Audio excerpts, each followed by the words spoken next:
The fastest growing economy in Asia. That is our story. The narrative remains good for the Philippines after posting a 7.1% economic growth in the third quarter of this year. But how do we sustain this growth? Joining me on this part of our discussion, Christian Gonzalez, head of the Asia Pacific and the Subcontinent of International Container Terminal Services, or ICTSI, which is involved in 30 terminal concessions and port development projects in the Asia Pacific, Americas, Europe, Middle East, and Africa. Mr. Gonzalez is also a director of Bloomberry Resorts Corporation, owner and developer of Solaire Resort and Casino. Good to have you with us, Chris. Thank you so much for joining us. Hi, Kathy. Thank you very much for having me. It's a pleasure, as always. 6 months down the line, and we're coming up to the end of this year. What do you make of the President's administration so far? Well, I think he's certainly shown conviction. We all accept that there were problems that, so to speak, were ignored in the past, and he's coming in and has come in and really done what he's committed to do in his campaign. What were the problems? Well, I mean, obviously the drug problem is there. I think from my perspective, sitting in a chair in the port, I mean, we're looking at a lot of bureaucracy every day, and him and many of his appointees have really come in and made a push to eliminate a lot of that bureaucracy. Like ease of doing business? I mean, has it improved in the 6 months that he's been in office? Look, it has improved. I've been around a long time. I've been working in the port here for 20 years now. Since 1997. Yes, and ICTSI has been around since 1988. So we've seen a lot of people come and go. And generally, when you start with a new administration, the first thing that happens in the port is the cargo stays longer. People can't figure out how to get stuff out. They feel out the customs commissioner, all the new appointees, so on and so forth. And frankly, this was, to my recollection, the first time really that we've seen in the beginning a steady state and then a significant improvement from there. How much of an improvement? I mean, how many days? How many hours? Well, let's kind of wipe out. I'm talking about customs clearing. Sure. How long it takes someone from the time the containers discharge from a ship to the time they actually pull it out. Let's kind of park the days, the bad dark days of the truck ban, right? When nobody could pull them out because there were no trucks. So that was the worst in the history of your that was the worst in history. But generally, you've seen it fluctuate from 5 to 9 days on average. And when the new customs organization started at the end of June, beginning of July this year, we were running at about 7.5 days, and it's come down to about 6.5. So you've seen a significant improvement. I mean, from a percentage point of view, that's not bad. And to see it so quickly, like I said, when historically you've actually seen it shoot up when a new administration comes in, you know they mean business. So it means better business for you? I mean, has it shown up certainly, look, in the numbers? A lot, people in the last few years, there's been a lot of talk about capacity and things like that. What a lot of people need to realize is the easiest way to expand capacity of port infrastructure, but also a lot of other infrastructure, is to make sure regulation is efficient, or regulation supports more efficient business. Have we got that far? I mean, have we gotten to better regulations in 6 months? Well, I mean, the statistics speak for themselves, right? If containers are leaving quicker, the utilization of the port comes down, at least on the yard side, and obviously something's working well there. I don't know if it's fear or actually ease of doing business, but... Well, what do you think? Your personal opinion? I think it's probably a combination of both. Or ease of doing business? Why is it both? I think when people see that this president and his administration are serious about collecting the right taxes, people toe the line. And I think at the end of the day, everybody wants what's best for the country. So even though, he or she or whoever it was pulling the containers out before, we're taking advantage of probably weaknesses in the system. If you plug those weaknesses in the system and add a little fear to it, we collect more, we get the boxes out more, and we get more capacity in the port. And I think also, if you look at the financial numbers, I believe, I haven't looked at the exact figures, but November was a banner month for the Bureau of Customs from a collection point of view. Add a little fear. I mean, as if that is quantifiable. That is quite a... Again, the numbers speak for themselves. Well, on a scale of 1 to 10, how would you assess the administration in the 6 months that you've seen business grow? I can only speak from my own experience.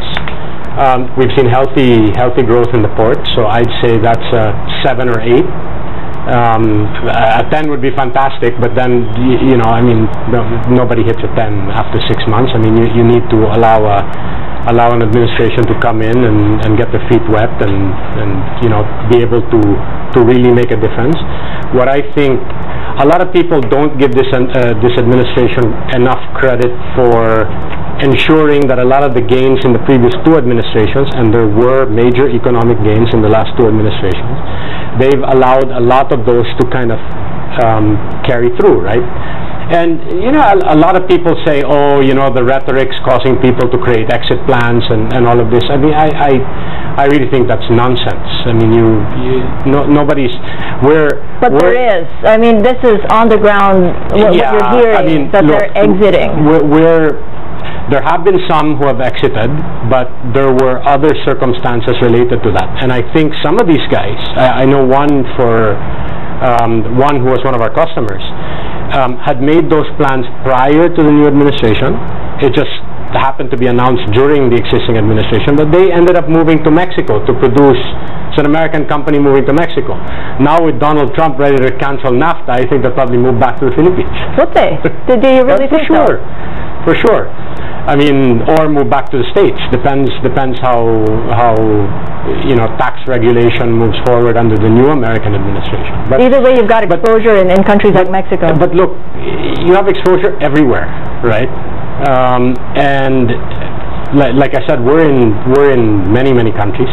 30 terminals operating or being developed, and I mean, there's no more risk in the Philippines, to be honest, than there is in the United States or in Australia, from our perspective, right? I'm talking from my perspective. Well, you've been to Australia and you just opened a new terminal there. Yeah, we have. Why would that be a game changer in the whole business of ICTSI?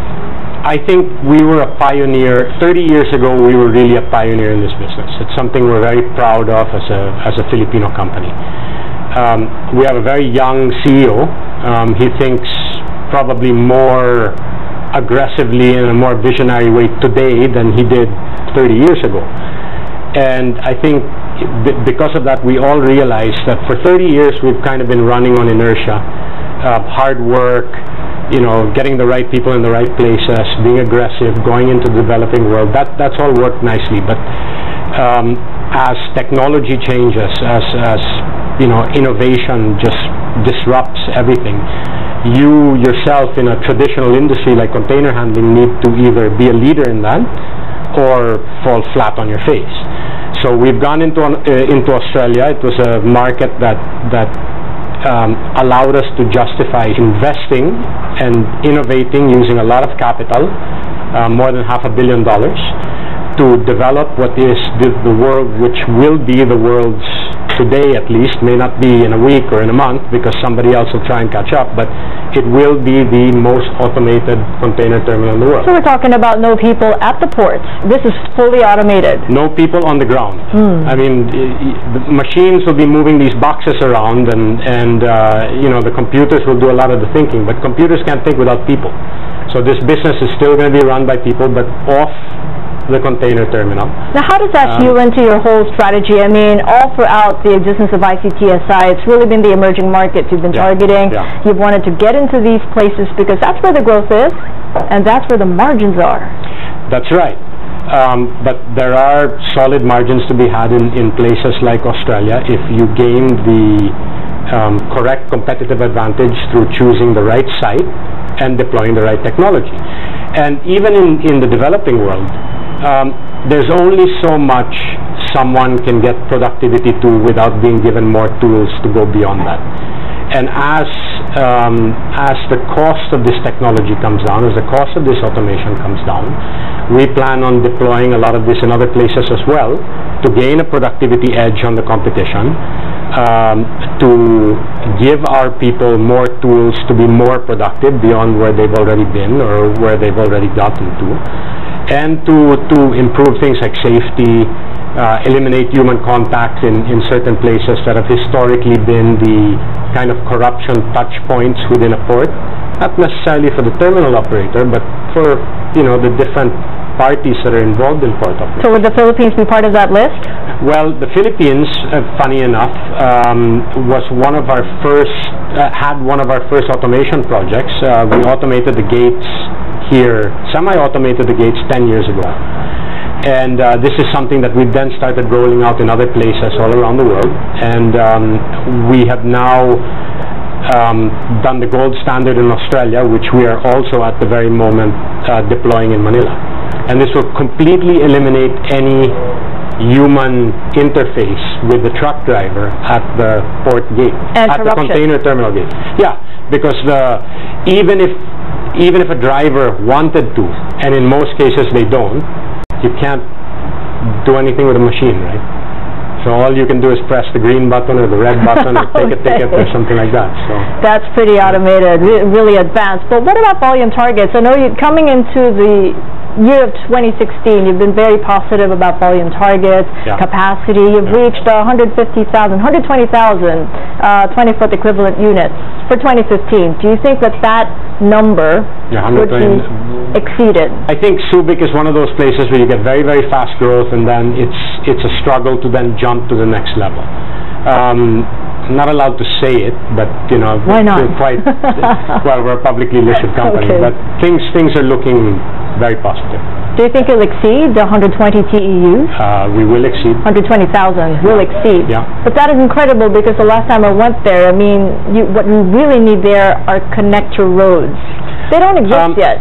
Well, I mean, all the high value added, you know, products really exist in places like Bataan, even Tarlac. If they had connector roads connecting all the way to Subic, that would work out really well. I mean, Bataan, although most people in Bataan, prior to 2015, when we rolled out a regional marketing program for Subic, they were still coming to Manila. So even if they didn't have the roads into Subic, they really didn't have the roads into Manila either. And our focus with them was really getting all the other ancillary services which Subic lacked, like competitive trucking, parking areas, more brokerages opening up there, you know, just more efficient, less bureaucracy at SBMA. And I'm seeing really, really great things from SBMA now. I mean, there's a bit of a debate on who's leading the place. Right? About that issue, I mean, is that causing a problem? It has not caused a problem yet. Do you foresee it to cause a problem? Well, look, we always want to have direct contact with the leadership, because they're the ones that can drive. The great thing about SBMA is the leadership can drive change very, very quickly. So, and historically, it's been like that. You go in and you say, there's too many signatures to get this ship in, right? We got to cut it down. And they've been they're not handcuffed by national government bureaucracy in that sense, right? So that's really how we've marketed Subic, making it improving the ease of doing business. And now what we're really going to try and do is work with DOTR. They're very keen on connecting Subic into Clark. That gives you an international airport, international seaport angle. It gives investors who are looking to invest into a place like Subic certainty that they can get their goods out either by road, by rail, or by air, or by sea if they want to transship somewhere. And it gives SBMA incentive to really, you know, also get their game going, or improve their game, and really help the national government justify all those investments that are in there. Okay, we'll continue our conversation after the break, Chris. Up next, we'll be talking about doing business amid the political noise. Stay tuned. You're still watching the ANCX Roundtable Series.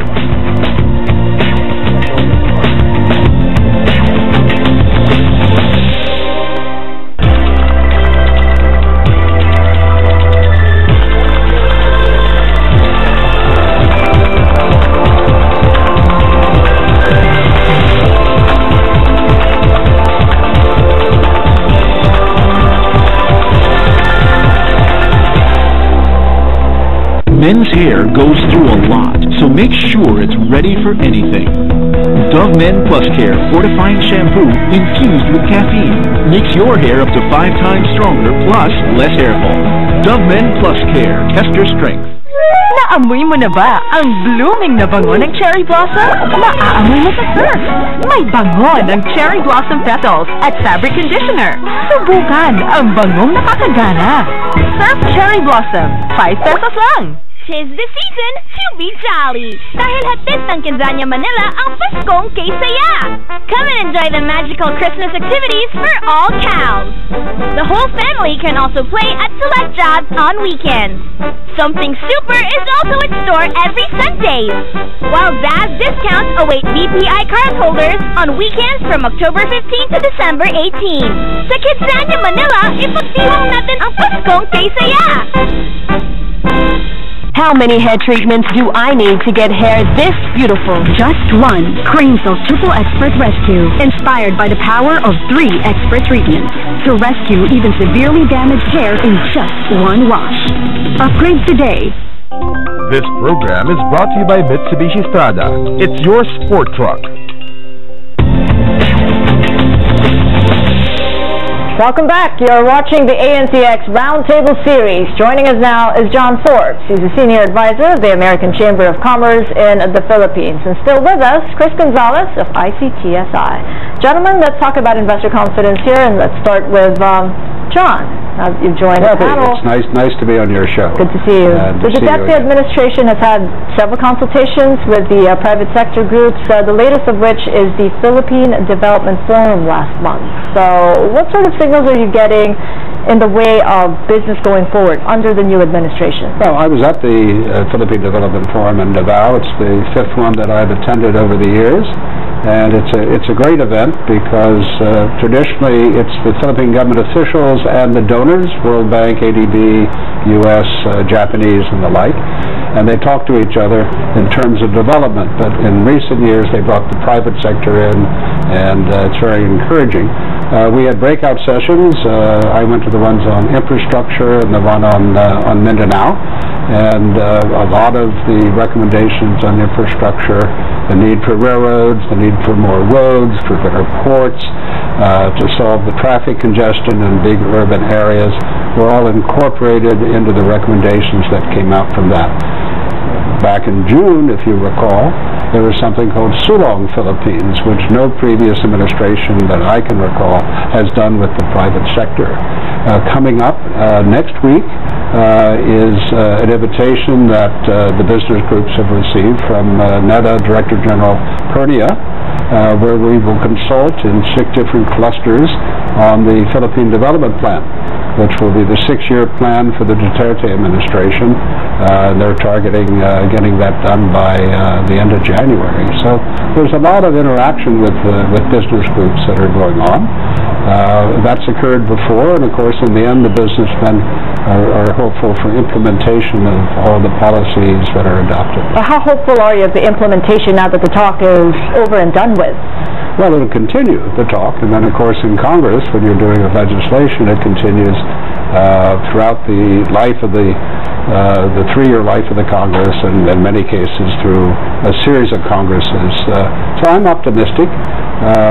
It's not easy to solve these problems. Why not? Well, it's 104 million people. It's 7% economic growth. You just take, for example, I bought a new car, and so did 370,000 other people this year because and didn't get rid of the old ones. Well, we have a bunch of really old ones. That's really been a problem, hasn't it? I mean, infrastructure for one. I mean, but interest is low. Down payments are low.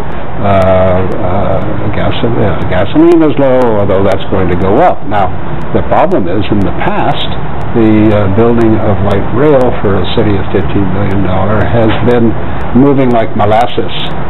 I mean, in the last 2 administrations, 4 new stations. It's not fast enough. There are projects that have started in the Aquino administration, and they're very ambitious projects for the next administration. So we'll be looking to see whether we have a subway. The question will be, will the first one be north-south under EDSA or east-west from Taguig down to Mall of Asia? And also the Japanese provided the Dream Plan, JICA, $60 billion over 10 years, which will move 54% of commuters from road to rail.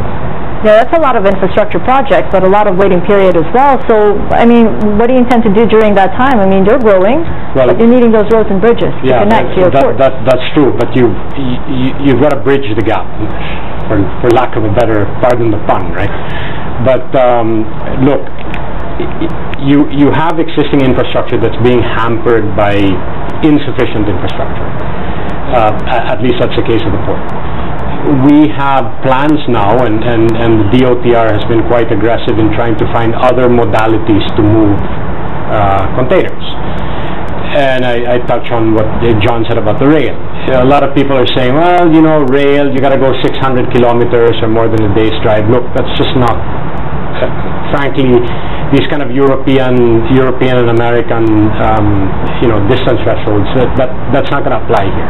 We've got to find a way to decongest this city. And I think this government is committed to putting the money in. Obviously, you're not going to find a private company to come in and totally do that because they're not going to make any money. But this government, I think, is realigning itself politically and from a foreign affairs point of view in a way that will be beneficial to the country, and so they can get the money needed to effectively subsidize some of these things. Now, in our case, we have a partnership with, or we're working on a partnership with MRail that will temporarily bridge the gap for a longer-term freight rail project to be developed. And the DOTR is very, very keen on supporting that, particularly on the rail infrastructure side. And on the water side, something that made Shenzhen such a success. When Hong Kong was booming back in the day and Shenzhen was a sleepy fishing village, and now obviously we know how that's turned out, they started moving cargo off the roads and onto barge terminals up the Pearl River Delta. So we have been pushed by this vision of DOTR to start getting containers on the waterway, short sea, across Manila Bay, and we're close to concluding a proposal. We're actually putting a stake in the ground to build a barge terminal in Cavite. Now, that will not only get containers off the roads in Manila, that will also create new jobs for people in Cavite. It's a small terminal, but it will also catalyze the development of some of the economic zones out there.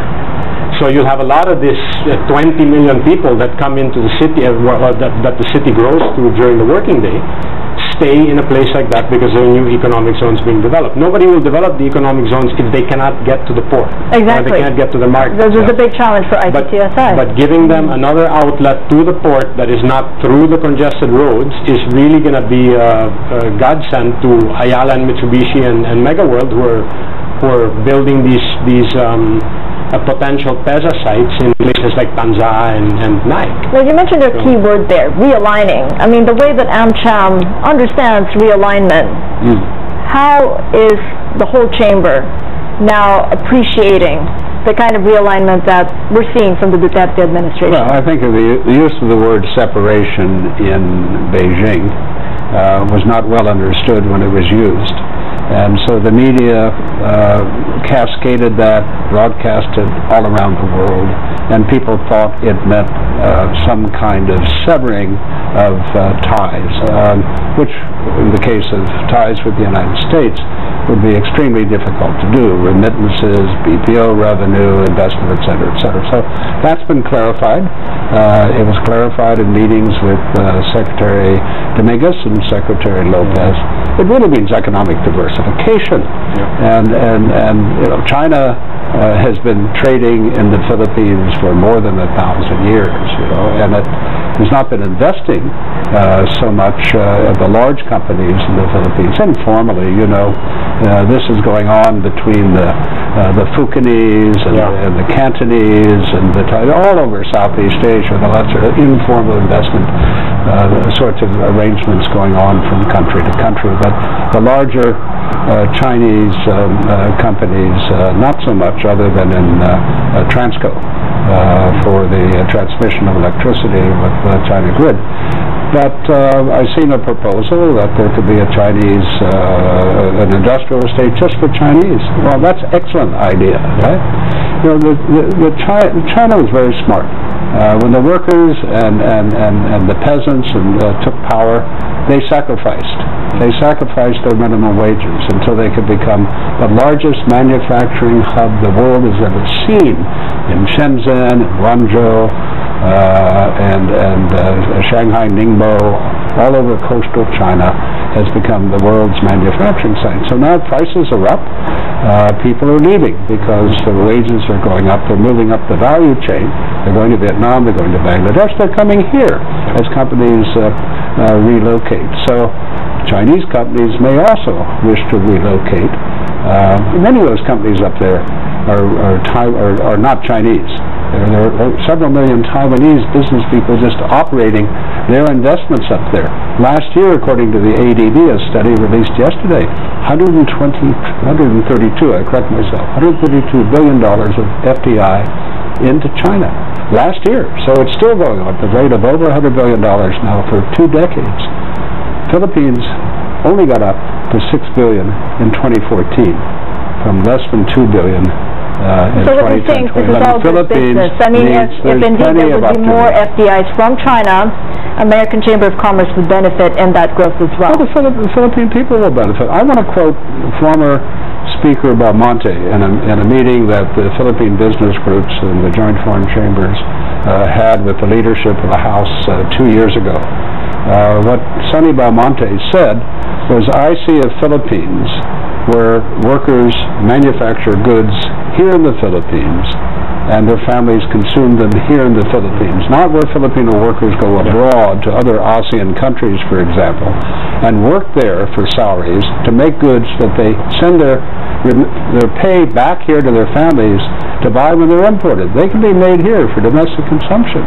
I came from the PhilExport Summit. There's a lot of talk about SMEs growing and innovation and startups. There was a 2-day manufacturing summit. Manufacturing is up 8% in this decade. It was 4% of the last decade and 2% 2 decades ago. It's hard to believe. Hard to believe it's actually up. Well, more can be done. Power prices, the labor policy, number of holidays. There are many reforms that can be done, and we hear good things from the administration. No, look, economically, I agree, and I think we should be creating an atmosphere to. They will come, as John is saying, but we've got to get organizations like PEZA, SBMA, these kind of guys to just make it, you know, the snap of the fingers to start up a company here for a foreign organization. We've got to get rid of the bureaucracy. But to touch on a different point outside of business investment, one of the greatest things and we're seeing it at Flair, one of the greatest things that has happened in the last 3 or 4 months is the influx of tourists. And that's another way we bridge the gap. It takes a while to get the manufacturing sector booming, right? But tourists bring money into the country today. Since the money laundering scandal. Since the no, not since the money laundering scandal. I mean, these are tourists that I think in the previous administration were hampered by China's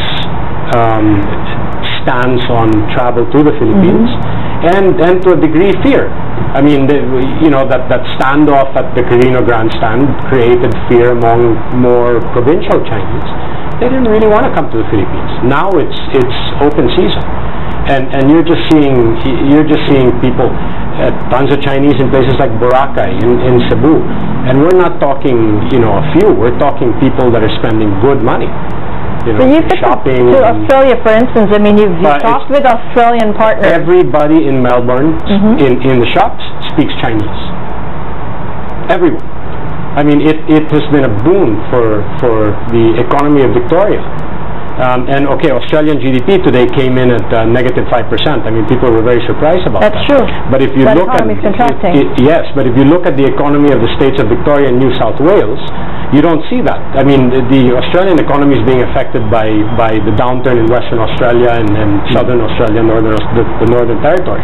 But Victoria is still booming, and I think that, okay, there is a bit of a mining sector down there, but you know where they're getting a lot of this economic growth is from their manufacturing exports and agricultural exports into China, and the tourists that China is bringing, tourism that China is bringing to places like Melbourne. Really curious, as you were in Melbourne just very recently, have they brought up the tirades of President Duterte? No. Look, I think I think people.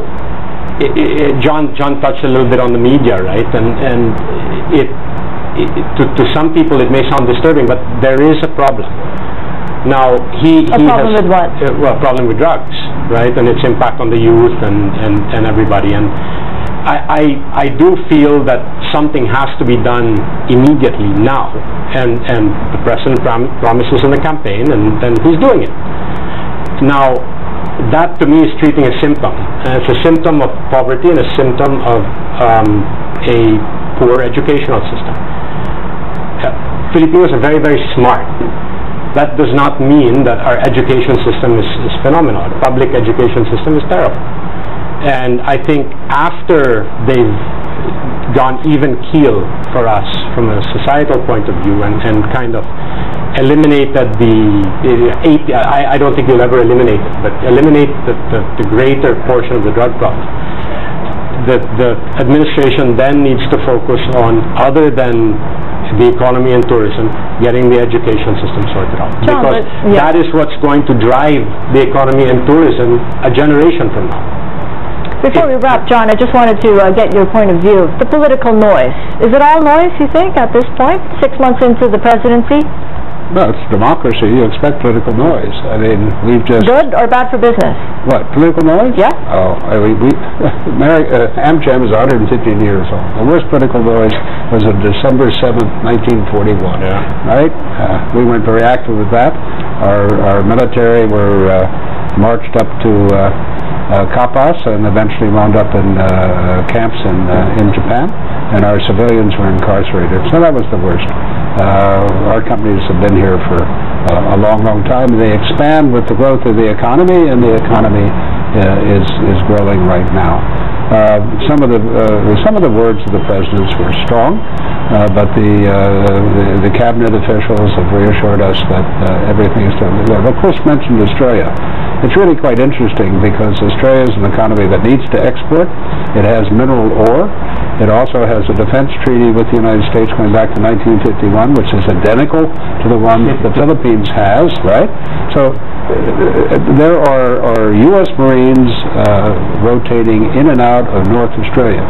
There are Singapore armed forces going down there because they have larger areas in which they can maneuver in. There are Chinese tourists, as Chris pointed out. There are Chinese inflating the value of real estate in every large city, right? And the iron ore. So that is a diversified economy, and the Philippines should be the same way. To say AmCham is staying in the Philippines. Oh, of course, of course. Well, our ties that bind us are extremely strong, and they will get stronger. Okay, well, thank you so much, John. Appreciate the views there and the assessment. Coming right up, an interesting year for the Philippine banking sector. We'll talk about banking reforms with Bangko Sentral Deputy Governor Nestor Espinilla. You're still watching the ANCX Roundtable Series.